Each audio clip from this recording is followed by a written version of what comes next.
I think you can look at all of these transformational episodes, and at each point you can see that um, there was clearly a, a, a concept behind what they wanted to achieve. Now, whether they would regard that, the Romans, the Vikings, the Normans, whether they would have regarded that as planning, Yeah. I don't know. But you can clearly see what we would call concepts of planning lying behind those decisions to do what they did. So Structure of some that's sort. right. So the Romans laying out a fortress, that is a planned episode. They have a framework which they use everywhere. They bring it here, they drop it down in this place, and then around that, there develops a mix of organic development and further planned developments, which the Romans, through their sort of military industrial might, drive forward. So in each of these transformational episodes, you can see concepts that are somewhat similar to the concept of planning today. Now, those interventions, those episodes, Normans, Vikings, and Romans, I think what you can see there is that these are very autocratic, elite interventions.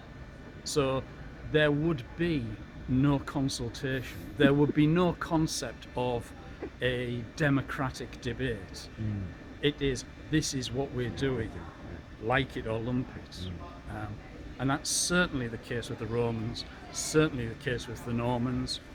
And we know that when the Vikings came, it was not a peaceful assimilation in the first years, and that there was subsequently, there was a lot of social and military upheavals going on in the late 9th and early 10th centuries. I think looking at that and thinking about what's happening today, clearly these transformational episodes in the past have created the city that we live in today. So if we didn't have the Romans, we didn't have the Vikings coming, putting their stuff in, we didn't have the Normans doing what they did, we didn't have the dissolution of the monasteries and the developments that rolled out from that, if the railways hadn't come, York would not be York. York is the accumulation of all of those decisions that were taken at those points in time by powerful elites that have then been lived in and have developed organically in the periods in between by the people who live here. So York today is the expression of lots of decisions that have been taken in the past. I think we stand at a point in time where you have significant change going to happen again. The local plan, if that goes forward, that's going to in 15, 20 years perhaps have more than 40,000 additional people living in the area. That's like a 25% increase in population. This is a point of significant change, and I know people understandably get quite worried by this.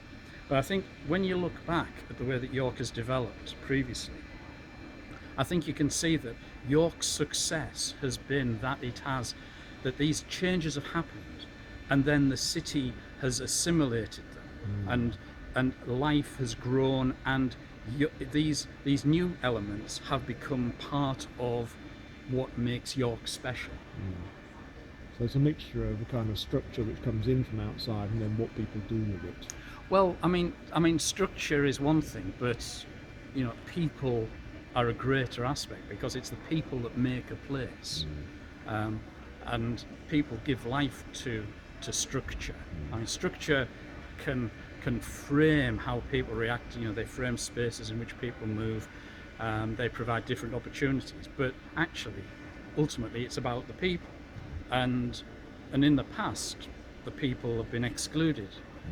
The local Iron Age tribes had no say in what happened when the Romans came. And similarly, the inhabitants of Jorvik had very little say over what the Normans did when they came and imposed their changes on the city. Now, we should have a framework where people can have a say in what they want to happen in a place, and the decision makers ought to be able to come up with a framework that reflects, incorporates what people want in a place, which marks out this transformational episode as fundamentally different from anything that's happened before.